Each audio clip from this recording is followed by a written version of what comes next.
डोगरा कौम ने भारतवर्ष की सरहद को हजारों किलोमीटर बढ़ाया। हमारी कला भी है, हमारा संगीत भी है, हमारा भोजन भी है और हमारा इतिहास भी है। इसलिए हमें गौरव है इस बात का कि हम डोगरा हैं कि हर एक भाषा माँ सरस्वती की वाहिनी हो। तो आप लोग घबराइए नहीं, अपने आप के ऊपर अपना विश्वास बनाते हुए चलिए आगे। जागृत प्राप्य वरान निबोधत क्षुरस्य धारा निशिता दुरतया दुर्गम पसत कवयो। हर एक समाज का अपना अपना एक कार्यक्रम है। बंगालियों का अपनी संस्था है, गुजरातियों की है, तमिल्स की है, मराठों की है। डोगरा का कुछ नहीं था। हमारा भी एक बहुत महत्वपूर्ण प्रांत है। मैं आपको बताऊं डायरेक्टर महोदय कि डोगरा कौम ने भारतवर्ष की सरहद को हजारों किलोमीटर बढ़ाया। जो गिलगित बल्तिस्तान और लद्दाख, लेह लद्दाख है, ये भारतवर्ष का हिस्सा नहीं थे कभी। हजारों साल पहले हुए होंगे, लेकिन अभी इन दिनों में नहीं थे। वो सारी डोगरा फौज जम्मू से और हिमाचल से मिलके बड़ी कुर्बानियां दे के और बड़ा कष्ट भोग के उन पहाड़ियों के ऊपर लड़ाइयाँ लड़ी, जहाँ आजकल भी बिना गैस मास्क से बिना आप चल नहीं सकते हैं। और आप देखिए पगडंडी के जो हमारे लोग हैं कैसे वो लड़े, उन्होंने वो सारे क्षेत्र जो हैं लड़के जीते हैं। तो जम्मू कश्मीर रियासत जो बनी उसमें जम्मू कश्मीर, गिलगित बल्तिस्तान और लद्दाख 4 खित्ते हुआ करते थे। अब तो एक तो खैर निकल ही गया फिलहाल गिलगित बल्तिस्तान वाला। इस तरफ से भी काफ़ी काटा चीन ने, अक्साई चीन में। लेकिन आज भी जम्मू कश्मीर दोनों जो है वो जुड़े हुए हैं, क्योंकि हमारे पूर्वज महाराजा गुलाब सिंह जी ने 1846 में इस राज्य की स्थापना की थी और उस वक्त से ये राज्य चल रहा है इकट्ठा। डोगरा कौम की और भी बहुत विशेषताएं हैं। साढ़े गाने बड़े शैल होंगे, पता नहीं तुझे सुने दे कि नहीं। गाने बड़े शैल होंगे साढ़े डोगरे दे।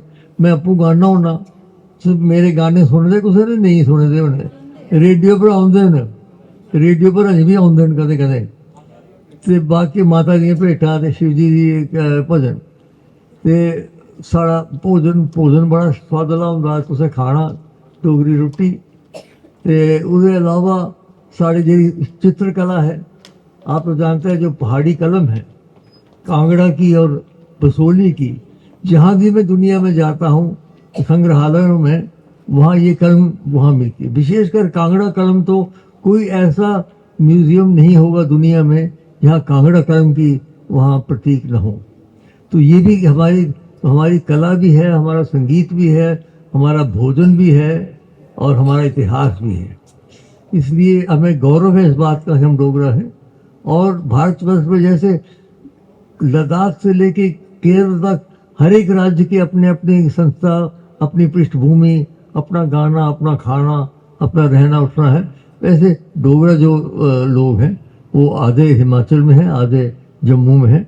वो उनकी अपनी एक संस्था है।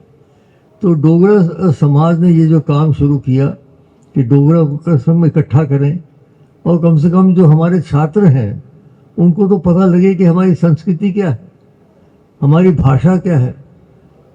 लोग डोगरी बोलना भुल दिए थे, आजकल कोई भी नहीं बोलता डोगरी। मेरे बच्चे बोलते हैं, उनके बच्चे अगे नहीं बोलते हैं। तुझे भी दिखा होना ही है कि तीसरी जनरेशन नहीं बोलती, क्योंकि वो सारा हिंदी की बड़ी अच्छी है, साड़ी मातृभाषा हिंदी। संस्कृत साड़ी संस्कृति की भाषा है, उर्दू साढ़े प्रांत की भाषा है। हर एक भाषा से कहने ऐसे प्रेम होना चाहिए। मैं मानता हूँ डायरेक्टर महोदय कि हर एक भाषा माँ सरस्वती की वाहिनी होती है। इसलिए किसी भी उसका विरोध करना किसी भाषा का बहुत गलत होता है। लेकिन हमारी भाषा अपनी है। बहुत जद्दोजहद के बाद हमने 8वें शेड्यूल में उसको लाया संविधान, भारतीय संविधान में जो है। लेकिन मुझे लगता है कि जिस तरीके से उसको पनपना चाहिए नहीं पनप रहा है। खैर ये तो आप लोग सोचें इसके बारे में। मैं अधिक समय नहीं आपका लूँगा। रास्ते में जितनी लाइटें आई हैं सब लाल लाइटें आई हैं। आज पता नहीं क्या बात है, आमतौर के ऊपर ग्रीन लाइट आती है, आज मुझे सभी लाल लाइटें आई हैं। नहीं तो मैं समय पे पहुंचने वाला आदमी, मैं कभी लेट नहीं होता हूँ। मैं बदनाम हूँ दिल्ली में कि करण सिंह को बुलाओ तो वक्त पे पहुंच जाते हैं, क्योंकि यहाँ कोई वक्त पे तो पहुंचता है नहीं। काल क्रीडति गच्छति आयु, किसी को काल का कोई समय है ही नहीं हमारे यहाँ। लेकिन आज मैं क्षमा प्रार्थी हूँ कि थोड़ी देर 10-15 मिनट में लेट पहुँच गया, लेकिन मुझे बड़ी खुशी है आप लोगों ने मेरा स्वागत किया, मैं आपका धन्यवाद करता हूँ। मैं चाहूँगा कि ये जो डोगरा समाज के हमारे JNU का डोगरा समाज का ग्रुप है और डोगरा समाज जो है प्रमुख, ये सब आपस में मिलके, और दिल्ली यूनिवर्सिटी में भी होंगे जरूर डोगरा के लोग के आए होंगे, मैं पता नहीं आए कि यहाँ से है। तो देखिए मेरा तो दिल्ली में तो मैं पढ़ा हूँ, MA PhD मैंने दिल्ली में की और यहाँ का तो मैं चांसलर रहा हूँ, तो दोनों विश्वविद्यालयों के साथ मेरा घनिष्ठ संबंध है। तो मैं यही चाहूँगा कि हम आगे बढ़ें, और नौजवानों को मेरा संदेश है कि आप घबराइए नहीं। बहुत भ्रष्टाचार है, बहुत हाहाकार है चारों ओर, और इस प्रकार की शब्दावली आजकल का प्रयोग हो रहा है कि आदमी सुन नहीं सकता। संसद के अंदर किस तरीके से लोग बोलते हैं आप बताइए, तो जनसाधारण क्या करेंगे। यत आचरति श्रेष्ठ तथा देवितरो जनः, जैसे श्रेष्ठ लोग करते हैं वैसे ही लोग भी करेंगे। तो MPs को हम श्रेष्ठ मानते हैं क्योंकि वो चुने हुए हैं, तो वो किस भाषा का प्रयोग करते हैं। बड़ी कटुता आ गई है हमारे भाषा में। मैंने राज्यसभा में भी बोला था, मैंने घट घट में तोरे साईं बसत है, कटु वचन मत बोलो। ये जो वचन हमारे बहुत कटु हो गए हैं, इससे वातावरण बिगड़ जाता है। तो आप लोग घबराइए नहीं, अपने आप के ऊपर अपना विश्वास बनाते हुए चलिए आगे। और कठिनाइयाँ आएंगी, आजकल कोई सरल रास्ता नहीं है भाई और बहनों कल्याण का, न व्यक्तिगत और न सामूहिक, लेकिन उन्हीं कठिन रास्ते के ऊपर चल के ही आगे हमें बढ़ना है। और मैं अपना भाषण एक कठोपनिषद के उस मंत्र से समाप्त करूंगा, तो ये हमें यही कहता है कि उठो जागो और अपने लक्ष्य की ओर बढ़ो।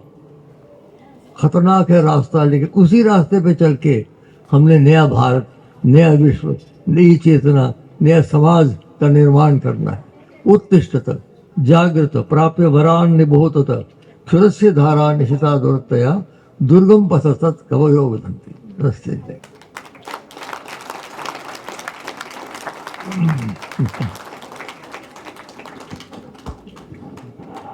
बहुत बहुत धन्यवाद सर आपका। आपकी प्रेरणादायक शब्दों ने हमारा उत्साह दोगुना कर दिया है, इसके लिए हम आपका बहुत शुक्रिया करते हैं।